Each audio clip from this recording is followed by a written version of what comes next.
Assalamualaikum warahmatullahi wabarakatuh.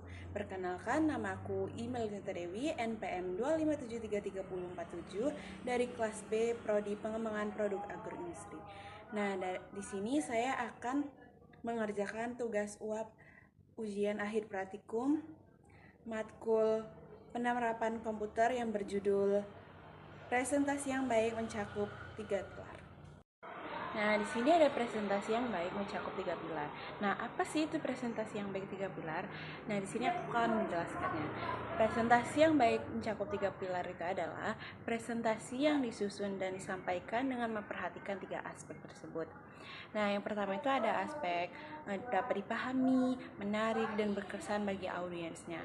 Nah, di sini kan ada 3 pilar, yaitu ada 3 pilar. Yang pertama ada struktur, komunikasi, dan visual. Nah, di sini nanti saya akan menjelaskan satu persatu. Apa sih itu struktur, apa sih itu komunikasi, dan apa sih itu visual. Sebelum saya menjelaskan apa sih itu presentasi yang baik mencakup 3 pilar, di sini saya akan menunjukkan sebuah video, yaitu yang dimana tentang menjelaskan presentasi yang baik.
Nah, di situ udah saya tunjukkan kepada kalian ada sedikit video yang menjelaskan tentang presentasi yang baik mencakup 3 pilar.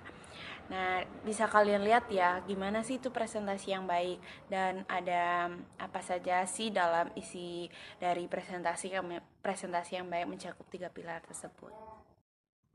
Nah, di sini tuh ada yang pertama, ada struktur. Nah, struktur itu termasuk dengan isi yang terarah atau jelas. Yang pertama itu ada slide pertama. Nah, di slide pertama itu ada judul dan ada ilustrasi audiens. Nah, yang kedua di narasinya itu untuk perkenalan dan tujuan kamu presentasi. Yang ketiga itu ada pesan utamanya. Nah, di sini audiens itu harus tahu apa sih yang akan dibahas dalam presentasi tersebut. Nah, kalau di slide kedua itu ada alur presentasi.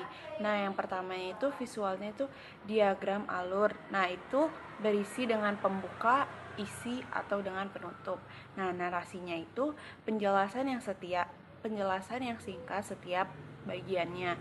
Kayak kamu sudah menjelaskan presentasi ini. Nah, apa sih bagian yang singkat? Nah, apa sih bagian yang penting-pentingnya dalam ini? Terus juga presentasinya itu yang runtut. Selanjutnya itu ada yang kedua. Yang kedua itu ada komunikasi. Apa sih itu komunikasi? Nah, komunikasi itu penyampaian yang efektif. Nah, di komunikasi ini ada slide ketiga dan slide keempat. Nah, slide ketiga itu cara penyampaian. Nah, kalau visualnya itu dengan ikon suara, bahasa tubuh, dan ekspresi. Nah, bahasa tubuh itu gerak-gerik kita, kalau ekspresinya dari ekspresi wajah kita. Nah, narasinya itu ada intonasi yang jelas. Jadi suara kita itu harus jelas dan kontak mata kita itu harus menuju kepada audiensnya. Nah, bahasa yang sederhana. Kita memakai bahasa-bahasa yang baku. Nah, ada pesan utamanya itu cara bicaranya itu mempengaruhi pemaham dengan audiens tersebut. Nah, di sini ada slide keempat, yaitu slide 4 itu isinya itu merupakan interaksi dengan audiens, yaitu tanya jawab, diskusi, ajukan pertanyaan, atau contoh kasus. Nah, di sini tuh audiens juga itu dilibatkan, bukan hanya untuk mendengar. Jadi ada bagian untuk sesi tanya jawab. Jadi kita memberikan pertanyaan kepada audiensnya untuk kita jawab. Nah, nanti kita itu akan menampung dari kitanya akan menampung dari 3 penampung pertanyaan. Nah, nanti di situ kita akan kasih waktu kepada audiens untuk bertanya kepada kitanya. Yang terakhir itu ada visual yang merupakan tampilan yang menarik. Nah, di sini tuh ada yang isinya slide ke-6 dan slide ke-5. Slide yang ke-5 itu merupakan desain slide. Yang pertama itu ada contoh slide-nya yang sederhana dan menggunakan poin-poin yang jelas, font yang jelas, dan warna yang seimbang. Slide ini tuh guna untuk membantu agar tidak keramaian, dan kita juga itu jelas loh apa sih isi dalam PPT tersebut untuk kita mempresentasikan kepada audiensnya.